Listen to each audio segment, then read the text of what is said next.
In New York, Barbara Walters. Good evening, and welcome to 2020. Tonight I'm going to introduce you to children so many people wonder about, the sons and daughters of lesbians and gay men. When they're very young, their lives can appear picture perfect. But what happens as these children get older? Are they taunted? Do they feel ashamed? And do children of gay parents grow up to be gay themselves? Indeed, some ask, should gay couples even have children? Tonight, for the first time, you will hear what it's like to be raised by gay parents from the only people who really know their children. The first generation to grow up with two moms or two dads. So here now, open and honest, the children speak.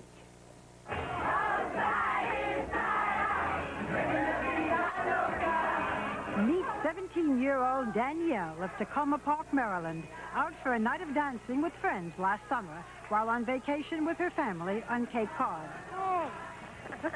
The next day, Danielle takes it easy with her 12-year-old brother, Avi, and her two moms, Susan Silber and Dana Napastack. They're part of a wave of lesbians who, starting about 20 years ago, made the controversial decision that even without a man, they would have a family. You're part of a social experiment, in a way. How do you feel about that? People look at me and a lot of times they say, oh, wow, you have gay parents? You know, does that make you feel weird? Are you different?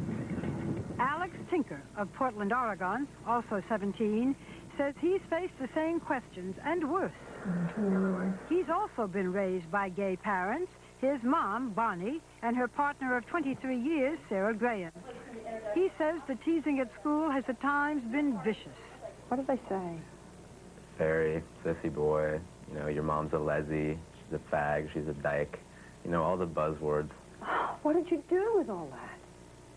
Stuffed it up. The insults hurled at Alex arise not just from anti-gay sentiment, but also from the fact that his parents have basically reinvented the family. I have two parents. They're both female. One's my mom and one is, I don't know, my Sarah. You know, she's my mom's partner. She's my parent. I mean, she treats me like a son. Like so many children of lesbians, Alex was conceived when his mother became pregnant through artificial insemination. The donor was a friend of the family named Lace, whom Alex sees occasionally. While Alex's life is different in some ways, it's ordinary in most. He's a senior at Lincoln High in Portland, runs track, and plans to become a history teacher. Guys, come set the table. It's going to be ready really soon. Danielle and her family spend their days doing routine things, too. Nevertheless, the cast of characters is hardly run-of-the-mill.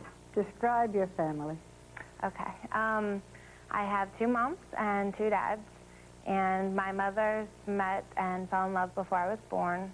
It was Susan who gave birth to both kids. She, too, conceived through artificial insemination. Come on! With sperm provided by their friend, Jacques, who is also gay. The kids usually see Jacques every week. Well, afterwards, and Dad number 2 is Art, a former partner of Jacques. Though not biologically related, he's known the kids from birth and remains involved in their lives. I'll see you guys. Bye, Art, this weekend. But the dads have always played a secondary role, because Dana and Susan made it clear from the beginning that they were the primary parents. A lot of people would say, oh, what a crazy mixed-up family. I get that a lot. Danielle says she continues to feel close to both of her mothers, despite the fact that last year, after 22 years together, Susan and Dana separated. So that's what got me so many fights. But they share joint custody and even go on vacations together sometimes. So Danielle still very much has two moms in her life. What is it like, especially for Danielle, a teenager, to have two mothers who say, put on more lipstick, I don't like your hair, wear this sweater? I think sometimes having two mothers is a lot of attention, and on the other hand, it's a lot of love. It can also mean facing some big issues when you're a little kid. Did your moms ever tell you what it means to be gay? I know what it means. I've known since I was like 4 or 5 or something. What does it mean? It means that two people of the same type like each other a lot. Just like how a lady and a guy can like each other. Same thing. Just a guy and a guy, or a lady and lady. And that's all fine? Yes, fine. fine. It's just normal. But of course, being gay is considered by many to be abnormal, even sinful. And so having gay parents isn't always easy. But before Danielle and other kids we met confronted anti-gay attitudes, they went through years of childhood bliss, oblivious to the fact that there was anything different about their family or that some would later judge them harshly. So these are much easier. Even the moms, perhaps naively, had few worries. In some ways, I didn't worry about my children feeling comfortable with gay parents. I worried about my daughter being teased for having a fat mother. And in fact, Dana and Susan have been well accepted in their community. When Danielle was born, they received flowers from the mayor and city council. And so Danielle's early life, as well as Avi's, with their 2 moms, 2 dads, and plenty of extended family, carried on with no distress. But there can be another side to having gay parents, a hurtful side, which is rarely discussed. Alex's first confrontation with these painful experiences came at the age of 5, when his best friend was no longer allowed to play with him. His mother, Bonnie, says it was agonizing to witness. He had a best friend who lived right kitty corner here, who he had been with like every day. And then her father decided it wasn't appropriate for her to spend so much time in this lesbian household. I was in horrible shape when this happened, and I cried and cried about it, and little kids aren't supposed to be that sad. So that's the first time I really realized that whatever we did to create a strong, secure environment for him, we really couldn't protect him from the hurt that people might inflict on him outside the family. For Alex, the worst hurt was inflicted during middle school. It's an age when kids are especially cruel to anyone who's even a little different. Alex says he was teased relentlessly. He tried to ignore it, but one day in the school bus, he was pushed over the edge by a classmate. At some point he was like, yeah, and you have a lesbian mom, and started to throw a punch at me, and I went off on him and just beat the crap out of him, basically. How did the school react? Well, I got suspended, of course. Tell me the truth. You weren't mad at your mom? No? Like, there were times when I was angry at her for sort of throwing me into a situation. Like, it wasn't my choice to have parents that are a sexual minority. I spent a lot of time wishing that I could just have a normal family. For Danielle, middle school was also a tough time. A lot of kids in my school would use gay slurs such as faggot or that's so gay, and I realized that, wow, having gay parents might not be acceptable to everybody. I had this fear that kids would really hate me or start to hurt me because my parents were gay. Danielle slid into what she now calls her paranoid period. She says she tried to hide her lesbian moms from all the new kids she met in middle school because for the first time, she felt ashamed of them.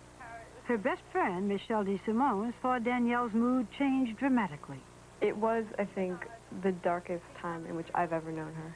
And she was very intensely secretive. But at home, Danielle says she put on a happy face, pretending that everything was okay because she didn't want to hurt her mothers. Did you feel guilty? Yes. My parents were loving. They would do anything for me, and I felt extremely guilty that I was acting and being ashamed of who they were. Finally, by high school, Danielle had chosen a few trusted friends to open up to about her moms. But it took a trip to Cape Cod in 1999 for a breakthrough. Reluctantly, she went to a gathering of families where one or both of the parents were gay. They went back again last summer. What does that mean to you? It was amazing. I have no idea. You meet tons of other teenagers with parents and families like me, and it's a whole new world, almost. It's like you escape any fear of being discriminated against because of my family. Connecting with kids like herself gave Danielle the courage to return home and come out to everyone about her lesbian moms. Finally, I just said, you know what, I need to stop. I need to stop being afraid. I need to stop worrying about how open other people are. And she did. Danielle has emerged from her shell. Now she has friends over all the time. David! Hey, how you doing? And she's even president of her senior class. Now she is popular and she's very extroverted, and most importantly, she's completely open. Alex says he, too, has slowly come to accept his lesbian parents. For one thing, as his classmates have matured, the teasing has ended. But he says his own maturity has also changed the way he views his mom and Sarah. I have plenty of friends who have straight parents, and half of them are divorced, and I feel blessed to have two parents who have been there 100% for me my whole life. And Alex says that's more important than being raised by a man and a woman, which brings us to perhaps the hottest question about gay parenting, sexuality. There are people who say when you're gay, you want to make your children gay. I don't really care if Danielle is gay or straight. I'd like a lot of grandchildren. But I don't care if either of them are gay or straight. Do you or did you ever wonder if you were gay? I definitely felt I had to question myself just because my parents were gay. And? I identify as straight. You had a party at your house with friends and a lot of cute guys. They'll be glad to hear that. Do you want